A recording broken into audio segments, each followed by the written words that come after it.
Hello दोस्तों, नमस्कार। मैं भी आप सभी का एक बार फिर से स्वागत करता हूं इस यूट्यूब चैनल पे। तो आप सब कैसे हैं? उम्मीद करता हूं आप सब अच्छे होंगे, स्वस्थ होंगे और अपने आने वाले शिफ्टों के लिए तैयारी भी बहुत अच्छी तरीके से कर रहे होंगे।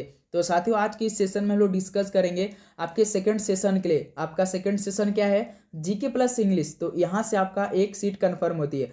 तो उसी के लिए साथियों आज की इस सेशन हम लोग टॉप 60 क्वेश्चन हल करने वाले हैं, जिसमें आपका साथियों जीके के अधिक क्वेश्चन रहेंगे। इंग्लिश से जो अभी तक हमें डर नहीं लग रहा है, बिल्कुल डरने वाली भी बात नहीं है, क्योंकि अगर आपका इंग्लिश का साथियों प्रीवियस ईयर कंप्लीट है तो आपको बिल्कुल भी दिक्कत नहीं आने वाली, क्योंकि इंग्लिश के सवाल अभी तक जितने भी शिफ्टों में बने हैं साथी, पूरा आपका प्रीवियस ईयर से ही सवाल लिया गया है। सबसे अधिक इसमें हमें डर लग रहा है तो जीके जीएस से। लेकिन साथियों आज की सेशन में जितना भी अभी तक एसएससी एमटीएस में या हवलदार हो एग्जाम जीके जीएस के जिस पैटर्न पे, जिस टाइप से, जिस सिलेबस से आपका पेपर सवाल उठा रहा है, तो आज की सेशन हम लोग साथियों कवर करने वाले हैं। तो चलिए दोस्तों, बिना टाइम वेस्ट की सेशन को स्टार्ट करते हैं। तो जिनका एग्जाम अभी आने वाले शिफ्टों में है तो ये सेशन एक बार जरूर देख लीजिएगा। सिंपल सा आपसे एक सवाल हम पूछना था कि आपका एग्जाम कब है साथियों, ये हमें एक बार जरूर बता दीजिएगा। ओके दोस्त, तो चलिए इस सेशन को स्टार्ट करते हैं। और आपका लक्ष्य साथी 50 रहने वाला है। लास्ट में आप सभी को बताना है कि 180 नंबर का टेस्ट है आपका और 150 नंबर आपको इस सेशन से लाना है।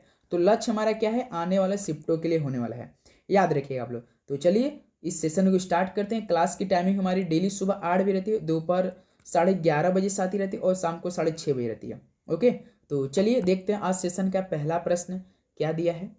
देखिएगा, निम्नलिखित में से किस राज्य केंद्र शासित प्रदेश के साथ दुमहल लोक नृत्य जुड़ा हुआ है? तो साथ ही किस राज्य केंद्र शासित प्रदेश के साथ दुमहल लोक नृत्य जुड़ा हुआ है? तो याद रखिएगा, जम्मू और कश्मीर के साथ जुड़ा हुआ है। तो पहले क्या हो जाएगा हम लोग का? डी ऑप्शन बिल्कुल करेक्ट हो जाएगा। चलिए नेक्स्ट नंबर आपका देखते हैं। क्वेश्चन नंबर देखिए, सेकंड क्या दिया है? मिजोरम के पारंपरिक बांस नृत्य को क्या कहा जाता है? तो मिजोरम के जो पारंपरिक बांस नृत्य को साथी ये चेराव नृत्य कहा जाता है। तो यहां से क्या हो जाएगा हम लोग का? सी ऑप्शन बिल्कुल करेक्ट ऑप्शन हो जाएंगे। ओके, चलिए नेक्स्ट नंबर आपका देखते हैं। क्वेश्चन नंबर देखिए, थर्ड क्या दिया है? प्रसिद्ध उड़ीसी नृत्य के अग्रदूत हैं तो कौन है साथी? जो प्रसिद्ध उड़ीसी नृत्य के अग्रदूत हैं वो तो गोटीपुआ है। तो डी ऑप्शन क्या हो जाएगा आपका? बिल्कुल यहाँ से करेक्ट ऑप्शन हो जाएंगे। जिस तरह से अभी तक एसएससी ने साथी एमटीएस का सेकंड शिफ्ट का पेपर भाई बना रहा है ना, इससे तो अनुमान लगाया जा रहा है कि आपका आने वाले दिनों में जब 14 नवंबर आपका लास्ट एग्जाम खत्म हो जाएगा, जब आपका रिजल्ट की बारी आएगा, तो नॉर्मलाइज जाहिर सी बात होगी जिनका भी थर्ड शिफ्ट में पेपर पड़ा था। देखिए पहला शिफ्ट का सबसे कठिन इस समय पेपर आ रहा है, ये आप यदि एनालिसिस कर रहे होंगे तो आपको मालूम चल पड़ा होगा, और काफ़ी लोग जो पहले शिफ्ट में दिए होंगे उनको भी मालूम होगा। ऐसा पहली बार हो रहा है कि कोई भी एग्जाम जो कि सेकंड शिफ्ट का इजी बन रहा है। सबसे पहला एग्जाम होता है तो पहले शिफ्ट का इजी बनता है, उसके बाद थोड़ा सा सेकंड वाला मॉडरेट, थर्ड वाला मतलब कि थोड़ा सा हार्ड बनाता है। लेकिन भाई इस बार एसएससी ने एमटीएस का पेपर कुछ अलग ही बना रहा है। देखिए क्वेश्चन नंबर 4, सुरेखा पुड़ेकर भारतीय राज्य महाराष्ट्र की एक नर्तकी हैं तो किसमें की है वो? सुरेखा पुड़ेकर जो भारतीय राज्य महाराष्ट्र की क्या है साथी? तो ये लावड़ी नर्तकी हैं। तो यहाँ से भी ऑप्शन क्या हो जाएगा हम लोग का? बिल्कुल करेक्ट ऑप्शन हो जाएंगे। चलिए नेक्स्ट नंबर आपका देखते हैं। क्वेश्चन नंबर देखिए 5, लक्ष्मी प्रिया महापात्र भारत के निम्नलिखित में से किस शास्त्रीय नृत्य से संबंधित थी? तो लक्ष्मी प्रिया महापात्र साथी वो भारत के उड़ीसी शास्त्रीय नृत्य से संबंधित थी। तो यहाँ से सी ऑप्शन क्या हो जाएगा हम लोग का? बिल्कुल करेक्ट ऑप्शन हो जाएंगे। चलिए नेक्स्ट नंबर आपका देखते हैं। क्वेश्चन नंबर देखिए 6 क्या दिया है? प्रख्यात नृत्यांगना रंजन गौहर निम्नलिखित में से किस नृत्य शैली की प्रतिपादक है? बताइएगा साथी, प्रख्यात नृत्यांगना रंजन गौहर ये किस नृत्य शैली के प्रतिपादक है? तो साथी ये भी उड़ीसी से ही संबंध रखती थी। तो ऑप्शन क्या हो जाएगा आपका? बिल्कुल करेक्ट ऑप्शन हो जाएंगे। चलिए नेक्स्ट नंबर आपका देखते हैं। क्वेश्चन नंबर देखिए 7 क्या दिया है? प्रियदर्शनी गोविंद जिन्हें 2019 में संगीत अकादमी द्वारा नृत्य कला निधि की उपाधि से सम्मानित किया गया था, एक प्रसिद्ध नर्तकी है तो वो किससे बिलोंग करती हैं? तो सती भरतनाट्यम से बिलोंग करती है। आपके पेपर में कैसे सवाल आएगा कि किन्हें 2019 में संगीत अकादमी द्वारा नृत्य कला निधि की उपाधि से सम्मानित किया गया? तो नाम आपको याद रखना है, प्रियदर्शनी गोविंद, ये नाम याद रखिएगा साथी। ओके, चलिए नेक्स्ट नंबर आपका देखते हैं। क्वेश्चन नंबर देखिए 8 क्या दिया है? दमन और हुल्की ये किस राज्य के लोकप्रिय पारंपरिक वाद्य यंत्र हैं? तो साथी दमन और हुल्की ये किस राज्य के लोकप्रिय पारंपरिक वाद्य यंत्र हैं? तो ये हिमाचल प्रदेश के हैं।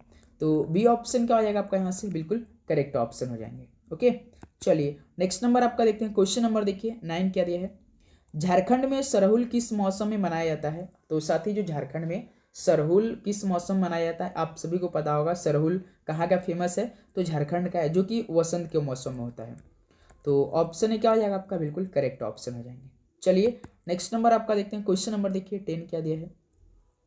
वांगला उत्सव निम्नलिखित में किस जनजाति द्वारा मनाया जाता है? तो साथ ही बताइएगा, वांगला उत्सव ये किस जनजाति द्वारा मनाया जाता है? तो ये गारो जनजाति। गारो जनजाति कहाँ से बिलोंग करते हैं? तो मेघालय से बिलोंग करते हैं, ये भी आपको याद रखिएगा। बी ऑप्शन क्या हो जाएगा यहाँ से आपका, बिल्कुल करेक्ट ऑप्शन हो जाएंगे। चलिए अगला सवाल देखते हैं, क्वेश्चन नंबर देखिए 11 क्या दिया है। मंदिर वास्तुकला के संदर्भ में मंदिर का सबसे महत्वपूर्ण हिस्सा क्या होता है? जो साथी मंदिर वास्तुकला के संदर्भ में मंदिर का सबसे महत्वपूर्ण हिस्सा क्या होता है? गर्भगृह होता है। इस तरह का सवाल, एक सवाल जरूर पूछा जा रहा है आपके पेपर में। ओके, चलिए अगला सवाल देखते हैं, क्वेश्चन नंबर देखिए 12 क्या दिया है। श्रृंगारिक मूर्तियां वाली वास्तुकला की नागर शैली के लिए कौन से मंदिर सुप्रसिद्ध हैं? तो श्रृंगारिक मूर्तियां वाली वास्तुकला की नागर शैली के लिए जो मंदिर साथी सुप्रसिद्ध की बात बोला यहाँ पे, तो खजुराहो का है। तो ऑप्शन क्या हो जाएगा आपका, बिल्कुल राइट ऑप्शन हो जाएंगे। चलिए नेक्स्ट नंबर आपका देखते हैं, क्वेश्चन नंबर देखिए 13। उम्मीद करूंगा आपको हर एक क्वेश्चन समझ में आ रहे होंगे और आपको यहीं पे याद हो जाएगा। बस आपको क्लास लेना है साथियों, एकदम आराम से हर एक क्वेश्चन को हम याद करवाएंगे। इसलिए आप लोग चैनल पे नहीं तो सब्सक्राइब और बेल नोटिफिकेशन ऑन करेंगे, जिनका एग्जाम अभी आने वाले शिफ्टों में बाकी है दोस्त। देखिए 13 नंबर देखिए, निम्नलिखित में से कौन सा धरोहर स्थल द्रविड़ वास्तुकला शैली को दर्शाता है? तो कौन सा धरोहर स्थल द्रविड़ वास्तुकला शैली को दर्शाता है? तो दोस्त ये हम्पी। तो डी ऑप्शन क्या हो जाएगा यहाँ सब पूरा, बिल्कुल करेक्ट ऑप्शन हो जाएंगे। ओके, चलिए नेक्स्ट नंबर आपका देखते हैं, क्वेश्चन नंबर देखिए 14 क्या दिया है। नागर मंदिरों में आमतौर पर वास्तुकला की शैली होती है। तो साथ ही जो नागर मंदिरों में आमतौर पर वास्तुकला की किस भारतीय शैली की होती है? तो साथ ही याद रखिए उत्तर भारत की होती है, उत्तर भारतीय शैली होती है। तो सी ऑप्शन क्या हो जाएगा यहाँ से हम लोग का, बिल्कुल राइट ऑप्शन हो जाएंगे। चलिए नेक्स्ट नंबर आपका देखते हैं, क्वेश्चन नंबर देखिए 15 क्या दिया है। रेड शब्दावली किस खेल से संबंधित है? तो साथ ही इस समय जिनका भी एग्जाम अभी बाकी है तो उनको एक ही बात कहूँगा कि जो साथ ही आप टॉपिक पढ़िएगा ना, उस टॉपिक को पूरा क्लियर कीजिएगा। इसमें हम डेली आपको ये क्लास में बातें बोलते हैं, क्योंकि देखिए सवाल साथ ही ऐसे ही सवाल पूछे जा रहे हैं। डी क्या हो जाएगा आपका राइट ऑप्शन। आज तो साथ ही जानते हैं टेबल की ऊंची नीची सब पूछ दिया सवाल भाई। टेबल टेनिस के, जो टेबल टेनिस गेम होता है ना, उससे संबंधित दोनों शिफ्टों में बिल्कुल सेम पूछा। उसकी जो मतलब कोर्ट की लंबाई होती है वो कितना पूछा था, कितना मीटर होती है, और जो नेट होता है उसकी ऊंचाई भी पूछा था। पहले शिफ्ट में ये पूछा था, सेकंड शिफ्ट में बिल्कुल उसी से रिलेटेड सवाल पूछा था। देखिए 16 का, वेलोड्रोम किस खेल से संबंधित है? वेलोड्रोम किस खेल से संबंधित है? तो साथ ही ये साइकिलिंग से संबंधित है। डी ऑप्शन क्या हो जाएगा आपका, बिल्कुल करेक्ट ऑप्शन हो जाएंगे। चलिए नेक्स्ट नंबर आपका देखते हैं, क्वेश्चन नंबर देखिए 17 क्या दिया है। विकास गौड़ा का संबंध किस खेल से है? तो विकास गौड़ा का संबंध साथी डिस्कस थ्रो से है। तो बी ऑप्शन क्या आ जाएगा आपका यहाँ से, बिल्कुल करेक्ट ऑप्शन हो जाएंगे। चलिए नेक्स्ट नंबर आपका देखते हैं, क्वेश्चन नंबर देखिए साथी 18 क्या दिया है। The adventurous of Huckleberry Finn ये किसके द्वारा लिखित एक पुस्तक है? तो साथी the adventurous of Huckleberry Finn ये किसके द्वारा लिखित एक पुस्तक है? तो ये मार्क ट्वेन द्वारा लिखित पुस्तक है। तो सी ऑप्शन क्या हो जाएगा यहाँ से आपका, बिल्कुल करेक्ट ऑप्शन हो जाएंगे। चलिए नेक्स्ट नंबर आपका देखते हैं, क्वेश्चन नंबर देखिए 19। निम्नलिखित में से कौन एमनेस्टी पुस्तक के लेखक हैं? तो साथ ही पूरा टॉपिक कवर करने का प्रयास कर रहा हूँ, जितना भी आपका टॉपिक इस समय एसएससी एमटीएस के लिए बना रहा है। तो एमनेस्टी पुस्तक के लेखक की बात करें तो साथ ही अरविंद अडिगा हैं। तो ऑप्शन क्या हो जाएगा आपका, बिल्कुल करेक्ट ऑप्शन। डेली साथ ही ये ऐसा आपको सोचना नहीं है कि आज जो टॉपिक से सवाल आपके पेपर में आया तो कल भी उसी टॉपिक से आएगा। बिल्कुल भाई ये भूल मत करना आप लोग, क्योंकि डेली का डेली चेंज कर रहा है पैटर्न, है डेली का डेली कर रहा है साथी, लेकिन वही पैटर्न ला रहा है, कुछ एक से दो टॉपिक अलग कर दे रहा है। बियॉन्ड द लाइन्स पुस्तक के लेखक कौन है? तो साथ ही बियॉन्ड द लाइन पुस्तक के लेखक कौन है? तो ये कुलदीप नैयर है। तो सी ऑप्शन क्या हो जाएगा यहाँ से हम लोग, बिल्कुल राइट ऑप्शन हो जाएंगे। चलिए नेक्स्ट नंबर आपका देखते हैं, क्वेश्चन नंबर देखिए 21। कर्णम मल्लेश्वरी को पद्मश्री प्राप्त हुआ था तो किस वर्ष में हुआ था? तो कर्णम मल्लेश्वरी को जो साथी पद्मश्री प्राप्त हुआ था ये सन 1999 में हुआ था। ऑप्शन क्या हो जाएगा आपका यहाँ से, बिल्कुल करेक्ट ऑप्शन हो जाएंगे। ओके, चलिए अगला सवाल देखते हैं, आपका क्वेश्चन नंबर देखिए 22 क्या दिया है दोस्त। निम्नलिखित में से कर्ण वंश का अंतिम शासक कौन था? बताइए, सबसे इसमें मोस्ट वेटेज वाला सवाल है जो कि हिस्ट्री बन चुका है। कर्ण वंश का अंतिम शासक कौन था? तो साथी सुशर्मा था, याद रखिएगा। डी क्या हो जाएगा आपका करेक्ट ऑप्शन। यही भी हम बात करें साथी पहला सेशन का, जो आपके एमटीएस पेपर में जब आपके सामने कंप्यूटर खुलेगा तो आपका सेशन पहला खुलेगा जिसमें मैथ रीजनिंग मिलेंगे। मैथ रीजनिंग में आपको साथियों बिल्कुल भी टेंशन नहीं लेना है। यदि आपका बेसिक क्लियर है तो मुझे नहीं लगता कि 1% आपको दिक्कत होगी, क्योंकि भाई पूरा बेसिक सवाल पूछा जा रहा है। यदि आपका फॉर्मूला क्लियर है, यदि आप डेली 1 आध भी घंटा पढ़ते रहे होंगे तो आपको कोई भी दिक्कत नहीं आएंगे, आप काफ़ी अच्छे से क्वालिफाइंग करेंगे। प्लासी युद्ध के समय मुगल सम्राट कौन था? यदि आपको कोई प्रॉब्लम है तो आप हमसे पूछ सकते हैं कि पहला सेशन दूसरा सेशन से, हम आपको बिल्कुल जवाब देंगे। तो प्लासी युद्ध के समय मुगल सम्राट कौन था? आलमगीर द्वितीय था। चलिए अगला सवाल देखते हैं। क्वेश्चन नंबर देखिए 24 क्या दिया है दोस्त। अकबर के बाद भारत में मुगल राजवंश की गद्दी पर निम्नलिखित में से कौन बैठा? तो अकबर के बाद जो भारत में मुगल राजवंश की गद्दी पर बैठा था वो सती जहांगीर बैठा था। तो डी ऑप्शन क्या आ जाएगा यहाँ से हम लोग का? बिल्कुल करेक्ट ऑप्शन हो जाएंगे। ओके चलिए नेक्स्ट नंबर आपका देखते हैं। क्वेश्चन नंबर देखिए 25, निम्नलिखित में से कौन पल्लवों की राजधानी थी? तो साथी पल्लवों की राजधानी की बात करें तो बताइए कौन थी पल्लवों की राजधानी? तो कांचीपुरम थी। तो डी ऑप्शन क्या हो जाएगा यहाँ से हम लोग का? बिल्कुल करेक्ट ऑप्शन हो जाएंगे। चलिए नेक्स्ट नंबर आपका देखते हैं। क्वेश्चन नंबर देखिए 26 क्या दिया है। अंग्रेजों के खिलाफ युद्ध करने वाला पहला मुगल शासक कौन था? तो ये सवाल साथियों आपके लिए इंपॉर्टेंट बन सकता है। तो बताइएगा अंग्रेजों के खिलाफ युद्ध करने वाला पहला मुगल शासक पूछ रहा है। तो सर जी औरंगजेब था ये। तो ऑप्शन ए क्या आ जाएगा यहाँ से हम लोग का? बिल्कुल करेक्ट ऑप्शन हो जाएंगे। चलिए अगला सवाल देखते हैं। आपका क्वेश्चन नंबर देखिए साथ ही 27 क्या दिया है। पहला मुगल बादशाह बाबर किस वर्ष में फरगना की गद्दी पर बैठा था जब वह 12 वर्ष का था? जो साथी पहला मुगल बादशाह बाबर था ये सन आपका 1494 में ही क्या हुआ था? फरगना की गद्दी पर बैठ गया था, जो कि वो केवल 12 वर्ष का था। तो ऑप्शन ए क्या आ जाएगा आपका यहाँ से? बिल्कुल राइट ऑप्शन हो जाएंगे। चलिए नेक्स्ट नंबर आपका देखते हैं। क्वेश्चन नंबर देखिए 28 क्या दिया है। जहांगीर ने किस अंग्रेज को खान की उपाधि से सम्मानित किया था?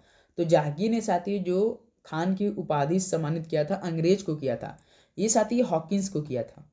तो ऑप्शन ए क्या हो जाएगा आपका? बिल्कुल करेक्ट ऑप्शन हो जाएंगे। ओके चलिए नेक्स्ट नंबर आपका देखते हैं। देखिए क्वेश्चन नंबर 29, 1912 में जब सिविल सेवा पर रॉयल कमीशन का गठन किया गया था तब वायसराय कौन था? दो सवाल आज की शिफ्ट में आपके पेपर में वायसराय से संबंध पूछा गया था। तो 1912 में जब सिविल सेवा पर रॉयल कमीशन का गठन किया गया था तो उस समय साथी लॉर्ड हार्डिंग था। तो करेक्ट ऑप्शन क्या हो जाएगा हम लोग का? डी ऑप्शन हो जाएगा। चलिए नेक्स्ट नंबर आपका देखते हैं। क्वेश्चन नंबर देखिए 30 क्या दिया है दोस्त। लॉर्ड डलहौजी किस काल में भारत के गवर्नर जनरल थे? जब साथी लॉर्ड डलहौजी भारत के गवर्नर जनरल थे तो उस समय 1848 से लेकर 1856 तक थे। तो सी ऑप्शन क्या हो जाएगा यहाँ से आपका? बिल्कुल करेक्ट ऑप्शन हो जाएंगे। चलिए अगला सवाल पर बढ़ते हैं। क्वेश्चन नंबर 31, कोई भी दिक्कत नहीं हो रही, अगर कोई दिक्कत है प्लीज़ आप हमें बताइएगा और आपको यहीं पे एक एक क्वेश्चन याद करवाना है साथी। तो देखिएगा 31 देखिए, उस वायसराय का नाम बताइए जिसके वर्ष 1931 से भारत की नई राजधानी के रूप में नई दिल्ली का उद्घाटन किया गया। बताइए साथी उस वायसराय का आपको नाम बताना है जिसके वर्ष 1931 में भारत की नई राजधानी के रूप में नई दिल्ली का क्या किया गया था? उद्घाटन किया गया था। तो साथी लॉर्ड इरविन था। यहाँ से डी ऑप्शन क्या आ जाएगा आपका? बिल्कुल करेक्ट ऑप्शन हो जाएंगे। चलिए अगला सवाल भी देखते हैं। क्वेश्चन नंबर देखिए साथी 32 क्या दिया है आपका। प्रेस के मुक्तिदाता के रूप में किसे जाना जाता था? तो साथी प्रेस के मुक्तिदाता के रूप में किसे जाना जाता था? तो ये लॉर्ड मेटकॉफ को जाना जाता था। ऑप्शन ए मेरे भाई आपका बिल्कुल करेक्ट ऑप्शन हो जाएंगे। चलिए नेक्स्ट नंबर पे बढ़ते हैं। क्वेश्चन नंबर देखिए 33, किस वायसराय ने भारत रक्षा अधिनियम 1915 पारित किया था? भाई ये आप अभी तुरंत मनोमस्तिष्क में सॉल्व बैठाएंगे क्योंकि मोस्ट एक्सपेक्टेड आपके आने वाले शिफ्टों के लिए हो सकते हैं। किस वायसराय ने भारत रक्षा अधिनियम 1915 पारित किया था? तो साथ ही ये लॉर्ड हार्डिंग द्वितीय ने पारित किया था। ऑप्शन क्या हो जाएगा आपका? बिल्कुल करेक्ट ऑप्शन होने वाला है। चलिए अगला सवाल देखते हैं। क्वेश्चन नंबर देखिए 34 क्या दिया है। कितने वर्षों तक लगातार बाहर रहने पर नागरिकता समाप्त हो जाती है? यदि साथी आप देश से अपने कहीं बाहर रहते हैं लगातार कितने वर्ष तक रहेंगे तो आपका नागरिकता क्या हो जाएगा? वो समाप्त हो जाएगा। तो साथी 7 वर्ष तक। डी क्या हो जाएगा? हाँ सबका बिल्कुल करेक्ट ऑप्शन होने वाला है। चलिए अगला 35 नंबर देखते हैं क्या दिया है। भारतीय संविधान के संशोधन द्वारा भारतीय संविधान में भाग 9 जोड़ा गया। तो कौन सा ऐसा संविधान संशोधन हुआ था जिसमें साथी भारतीय संविधान में भाग 9 को ऐड किया गया था? तो कौन सा संविधान संशोधन हुआ था? तो साथी जो 73वां संवैधानिक संशोधन हुआ था इसके तहत क्या हुआ था? भारतीय संविधान में भाग को 9 को जोड़ दिया गया था। ओके चलिए नेक्स्ट नंबर देखते हैं। क्वेश्चन नंबर देखिए 36, अनुच्छेद 352 के तहत पहली बार राष्ट्रीय आपातकाल कब घोषित किया गया था? जब साथियों भारत में पहली बार राष्ट्रीय आपातकाल घोषित किया गया था वो भी अनुच्छेद 352 के तहत। इसमें साथी याद रखिएगा उस समय था आपका 1962-68 के बीच में। डी क्या हो जाएगा आपका? बिल्कुल करेक्ट ऑप्शन हो जाएंगे। चलिए नेक्स्ट नंबर आपका देखते हैं। क्वेश्चन नंबर देखिए 37 क्या दिया है। भारतीय संविधान के किस अनुच्छेद के तहत प्रधानमंत्री मंत्रिपरिषद का प्रमुख होता है? बताइए साथी, भारतीय संविधान किस अनुच्छेद के तहत प्रधानमंत्री मंत्रिपरिषद का प्रमुख होता है? तो ये साथी अनुच्छेद 74 के तहत। डी ऑप्शन क्या हो जाएगा आपका? बिल्कुल राइट ऑप्शन हो जाएगा। ओके, चलिए नेक्स्ट नंबर आपका देखते हैं। क्वेश्चन नंबर देखिए 38 क्या दिया दोस्त। भारतीय संविधान के निम्नलिखित अनुच्छेदों में से कौन सा मौलिक अधिकार के साथ असंगत कानून से संबंधित है? तो साथी इनमें से ऐसा कौन सा अनुच्छेद है जो कि मौलिक अधिकार के साथ असंगत कानून से संबंधित है? तो साथी अनुच्छेद आपका 13 है। तो यहाँ से बी ऑप्शन क्या हो जाएगा आपका? बिल्कुल करेक्ट ऑप्शन होने वाला है। ओके दोस्त, उम्मीद करूंगा आपको बिल्कुल अच्छे से एक एक क्वेश्चन याद रहे होंगे साथी, और लास्ट में आप सभी लोग 180 नंबर में से आपका कितना स्कोर बनेगा ये हमें आप जरूर बताइएगा साथी। और आपका एग्जाम किस डेट को एक बार जरूर क्लियर कीजिएगा साथी। देखिए 39, महाकालेश्वर मंदिर में महाकाल लोक गलियारा किस झील से जुड़ा हुआ है? जो साथी महाकालेश्वर मंदिर है, इस महाकाल लोक गलियारे में याद रखिएगा आप लोग रुद्र सागर झील से जुड़ा है। तो डी ऑप्शन क्या हो जाएगा यहाँ सबका? बिल्कुल करेक्ट ऑप्शन हो जाएगा। आपको साथ ही जिनका एग्जाम पहले और तीसरे शिफ्ट में एग्जाम हो चुका है उनको टेंशन लेने की जरूरत नहीं है, क्योंकि भाई देखिए उनका नॉर्मलाइज होगा। देखिए क्योंकि सेकंड शिफ्ट का हर दिन का सेकंड शिफ्ट का पेपर इजी आया है, ये बात याद रखिएगा। क्वेश्चन नंबर 40 देखिए, बैतरणी नदी किस राज्य की पर्वतीय श्रृंखला से निकलती है? तो बैतरणी नदी दोस्त ये उड़ीसा की पर्वतीय श्रृंखला से निकलती है। तो यहाँ से बी ऑप्शन क्या हो जाएगा आपका? बिल्कुल करेक्ट ऑप्शन हो जाएंगे। चलिए नेक्स्ट नंबर देखते हैं। क्वेश्चन नंबर देखिए 41 क्या दिया है। देवप्रयाग वह स्थान है जहां भागीरथी से मिलती है। तो साथी देवप्रयाग वह स्थान है जहां पे भागीरथी क्या होती है? अलकनंदा से मिलती है। तो डी ऑप्शन क्या हो जाएगा आपका? यहाँ से बिल्कुल राइट ऑप्शन हो जाएंगे। ओके, चलिए नेक्स्ट नंबर देखते हैं। क्वेश्चन नंबर देखिए 42 दोस्त क्या दिया आपका? भारतीय उपमहाद्वीप सामान्यतः निम्नलिखित में से किस प्रकार की जलवायु के लिए जाना जाता है? तो साथी जो भारतीय उपमहाद्वीप सामान्यतः ये किस प्रकार की जलवायु के लिए जाना जाता है? तो दोस्त याद रखिए उष्णकटिबंधीय मानसूनी के लिए। डी क्या हो जाएगा आपका? यहाँ से बिल्कुल करेक्ट ऑप्शन होने वाला है। चलिए नेक्स्ट नंबर आपका देखते हैं। क्वेश्चन नंबर देखिए 43 क्या दिया है। डैश दक्षिण पश्चिम मानसून द्वारा वर्षा प्राप्त करने वाला भारत का पहला राज्य कौन है? तो सर ये तो केरल है, इजी सवाल है। केरल साथ ही दक्षिण पश्चिम मानसून द्वारा वर्षा प्राप्त करने वाला भारत का पहला राज्य है, याद रखिएगा आप लोग। ओके, चलिए नेक्स्ट नंबर आपका क्वेश्चन नंबर देखिए 44, निम्नलिखित में से कौन सी नदी अरावली श्रेणी से निकलती है और कच्छ के रण में क्या हो जाती है? लुप्त हो जाती है। ऐसी कौन सी नदी जाके जो कि सदी अरावली श्रेणी से तो निकलती है लेकिन कच्छ के रण में क्या होती है? लुप्त हो जाती है। तो सर जी ये लूनी नदी है, ऐसा करती है। तो बी ऑप्शन क्या हो जाएगा आपका? बिल्कुल राइट ऑप्शन हो जाएंगे। चलिए नेक्स्ट नंबर आपका 45 देखिए, नेपाल से भारत में कौन सी नदियाँ बहती है? तो नेपाल से भारत में कौन सी नदियाँ बहती है? तो साथ ही ये करलाली नदी बहती है।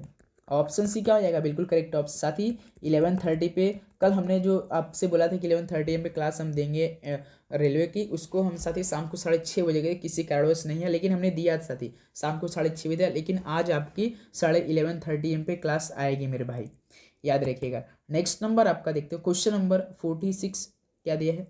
किसी पर्वत के अनुवाद भाग पर स्थित शुष्क भूमि का क्षेत्र क्या कहलाता है? सर जी किसी पर्वत के अनुवाद जो भाग पर स्थित शुष्क भूमि का क्षेत्र वो साथी वृष्ट छाया क्षेत्र कहलाता है। ऑप्शन ए क्या हो जाएगा आपका? बिल्कुल करेक्ट ऑप्शन होने वाला है। नेक्स्ट नंबर आपका देखते हैं। क्वेश्चन नंबर देखिए 47 क्या दिया दोस्त? निम्नलिखित में से कौन सा स्थान भारत में तांबे की खानों के लिए जाना जाता है? तो साथी कौन सा स्थान भारत में तांबे की खानों के लिए जाना जाता है? तो आप सभी को पता होगा खेतड़ी है दोस्त। ऑप्शन ए क्या हो जाएगा यहाँ से आपका? बिल्कुल राइट ऑप्शन होने वाला है। चलिए नेक्स्ट नंबर बढ़ते हैं। क्वेश्चन नंबर देखिए 48 क्या दिया है? किस भारतीय शहर को दक्कन की रानी के रूप में भी जाना जाता है? इसको आप तुरंत मनोमस्ती में बैठाएंगे क्योंकि सवाल आपके पेपर में छपने वाला है। किस भारतीय शहर को दक्कन की रानी के रूप में भी जाना जाता है? तो ये पुणे को जाना जाता है। बी ऑप्शन क्या हो जाएगा यहाँ से हम लोग का? बिल्कुल राइट ऑप्शन हो जाएंगे। चलिए नेक्स्ट अगला देखते हैं 49, पशु और पुल कारक जनसंख्या किस घटक से संबंधित है? तो साथ ही पुश और पुल कारक जनसंख्या के किस घटक से संबंधित है? तो साथ ही ये प्रवासन संबंधित है। ऑप्शन ए क्या हो जाएगा आपका? बिल्कुल राइट ऑप्शन होने वाला है। चलिए दोस्त अगला सवाल देखते हैं। क्वेश्चन नंबर देखिए 50 क्या दिया है? कर्मा आदिवासी नृत्य शैली निम्नलिखित में किस राज्य से संबंधित है? बताइए साथी, कर्मा आदिवासी नृत्य शैली ये किस राज्य से संबंधित है? तो ये छत्तीसगढ़ से संबंधित है मेरे भाई। ऑप्शन ए क्या हो जाएगा आपका? बिल्कुल करेक्ट ऑप्शन होने वाला है। ओके, चलिए नेक्स्ट नंबर आपका देखिए 51 देखिए, अब यहाँ से इंग्लिश के साथ ही इंग्लिश के मैंने वही क्वेश्चन अटेम्प्ट किया साथी जो कि आपके पेपर में देखिए जिस तरह के पूछे जा रहे हैं। 51 देखिए, select the most appropriate meaning of the given idiom. Idiom का मतलब क्या होता है साथी? मुहावरा होता है। 2 क्वेश्चन आपके पेपर में आ रहे हैं। तो थ्रू थिक एंड थिन मतलब क्या है? हर अच्छी और बुरी परिस्थिति में मोटा और पतला मुहावरे से संबंधित है। मोटा और पतला बताइए सदे, जैसे क्या बोलते हैं हर अच्छी और बुरी स्थिति में, तो इसका क्या हो जाएगा? तो अंडर ऑल सर्कमस्टेंसेस, हर हाल में साथी, अंडर ऑल सर्कमस्टेंसेस, हर हाल में जिसे बोलते हैं ना, तो सी ऑप्शन क्या हो जाएगा? बिल्कुल राइट ऑप्शन, इस परिस्थिति में या इन परिस्थितियों में। तो क्या हो जाएगा? सी ऑप्शन क्या हो जाएगा? बिल्कुल correct option. Through thick and thin का मुहावरा क्या हो जाएगा? अंडर ऑल सर्कमस्टेंसेस है। आपको याद करना पड़ेगा साथी, आपके पेपर में बिल्कुल यही सब सवाल पूछे जा रहे हैं। देखिए, choose the correctly spelled word, बताइए 2 क्वेश्चन यहाँ से आपको मिलेगा, बिल्कुल 6 नंबर फ्री में मिलेगा आपको, बस आपको आना चाहिए। लेकिन तो करेक्टली स्पेलिंग बताइए। क्वाड्रेनियल, क्वाड्रेनियल का मतलब कि जो साथी हर 4 साल में क्या होता है? हर 4 साल में होने वाला है, उसको क्या बोलते हैं? क्वाड्रेनियल बोलते हैं। इसका राइट स्पेलिंग क्या होता है? QUAD आपको पता होना चाहिए, RE पता होना चाहिए, NNIL पता होना चाहिए। देखिए पहला ऑप्शन दिया आपका QUADRE NNIL, ऑप्शन ए क्या हो जाएगा आपका? बिल्कुल राइट ऑप्शन हो जाएंगे। ओके दोस्त, चलिए नेक्स्ट नंबर देखते हैं। क्वेश्चन नंबर देखिए 53, one who has no means of livelihood, बता सकते जिनके पास आजीविका के साधन नहीं होते हैं उसको हम क्या बोलते हैं? पॉपर बोलते हैं, कंगाल बोल देते हैं, बिल्कुल इसे भी बोल सकते हैं, और साथ ही ऑर्फन भी बोल सकते हैं, अनाथ भी बोल सकते हैं। तो सर जी पॉपर बोलते हैं। तो ऑप्शन क्या हो जाएगा? बिल्कुल करेक्ट ऑप्शन, जिसके पास आजीविका के साधन नहीं होते उन्हें हम लोग पॉपर यानी कंगाल बोलते हैं। ऑप्शन ए करेक्ट हो जाएगा। चलिए अगला सवाल देखते हैं आपका। क्वेश्चन नंबर देखिए 54 क्या दिया दोस्त? Select the most appropriate meaning of the given phrase. Phrase का मतलब क्या होता है? शब्दों का एक समूह होता है जो एक वाक्य में एक साथ काम करते हैं, उसे हम लोग क्या बोलते हैं सदैव?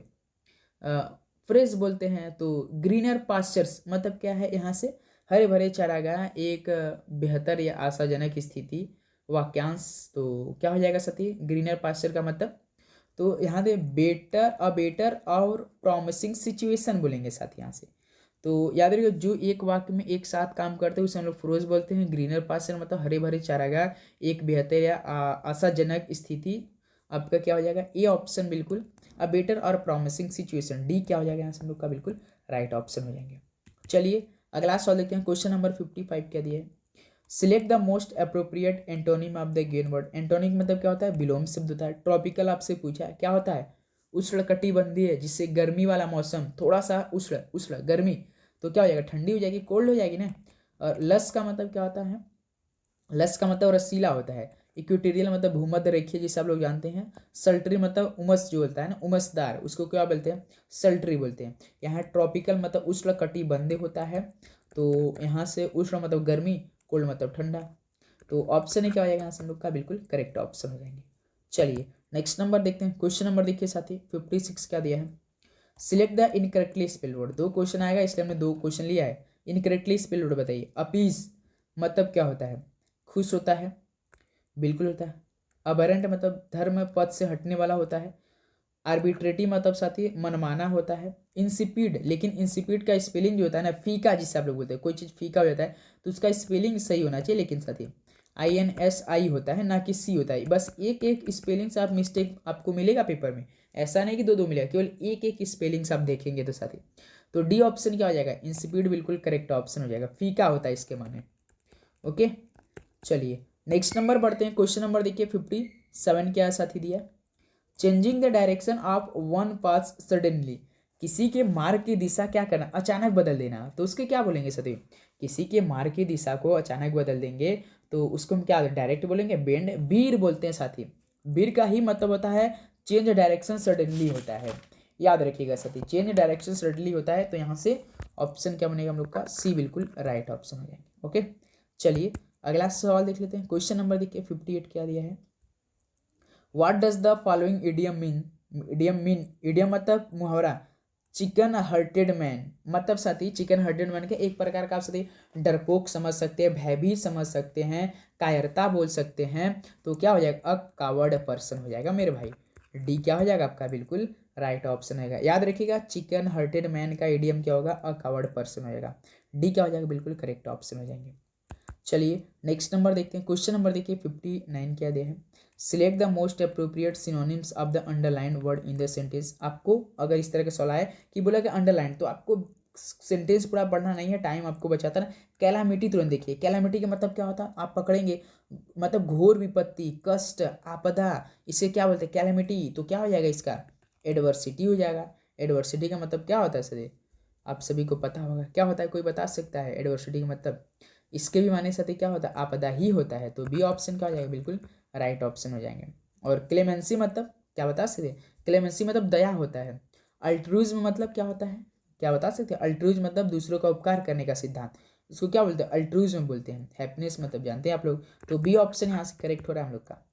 चलिए नेक्स्ट नंबर देखते हैं। क्वेश्चन नंबर देखिए साथी 60 क्या दिया है, an office with high salary and no work is called. क्या बोलते हैं सती, ऐसा काम जहाँ सती, ऐसा काम या पद जिसमें बहुत कम काम करना होता है, काम न करना पड़े, लेकिन सभी आमतौर पर मतलब कि नियमित रूप से हमें अपना सैलरी मिलनी चाहिए, उसको क्या बोलते हैं, साइंस सिक्योर बोलते हैं मेरे भाई, याद रखिएगा साइंस सिक्योर बोलते हैं। साइंस सिक्योर उस वो होता है ऐसा काम या पद कोई हो जिसमें बहुत कम या काम न करना पड़े भाई, हम उल्टा बोलते काम नहीं करना पड़े, लेकिन आमतौर पे हमें हर महीने के 1 या 2 तारीख को पैसा आ जाना चाहिए, उसको क्या बोलते हैं, साइंस सिक्योर बोलते हैं। ऑप्शन क्या हो जाएगा आपका यहाँ से, बिल्कुल करेक्ट ऑप्शन हो जाएगा।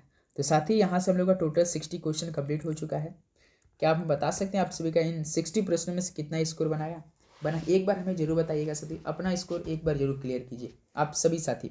ओके, उम्मीद करूंगा इस सेशन आपको काफ़ी अच्छे समझे होंगे। जिनका एग्जाम है वो एक बार जरूर देखेंगे और डेली का डेली क्लास जरूर है। अगर आप लोग की तैयारी नहीं है तो प्लेलिस्ट जरूर चेक कीजिए। तो SSC MTS 2024 के नाम से प्लेलिस्ट बनाया गया, आपको हर एक वहाँ से वीडियो मिलेगा, आप वहाँ से तैयारी कर सकते, क्योंकि सारा क्वेश्चन देखिए वहीं सबसे आ रहे, प्रीवियस ईयर के सवाल आ रहे, कुछ 2-3 क्वेश्चन थोड़ा सा हार्ड लेवल बना है। यदि आप एलिमिनेट करना चाहें तो उसको भी करके अच्छे सही से कर सकते हैं भाई। ओके दोस्त, सो बस आप लोग रिवीजन करते रहिए। अभी तो 14 नवंबर था, डेली क्लास आपको सुबह 8 बजे मिलेगी। तो चैनल पर नहीं तो सब्सक्राइब करके बिल नोटिफिकेशन आने करेंगे। ओके साथी, सो सभी को एग्जाम के लिए बेस्ट ऑफ लक, पढ़ाई करते रहिए। जय हिंद, वंदे मातरम। आप सभी को बेस्ट ऑफ लक, अच्छे से रिवीजन करते रहिए। आपका दिन मंगलमय हो। धन्यवाद।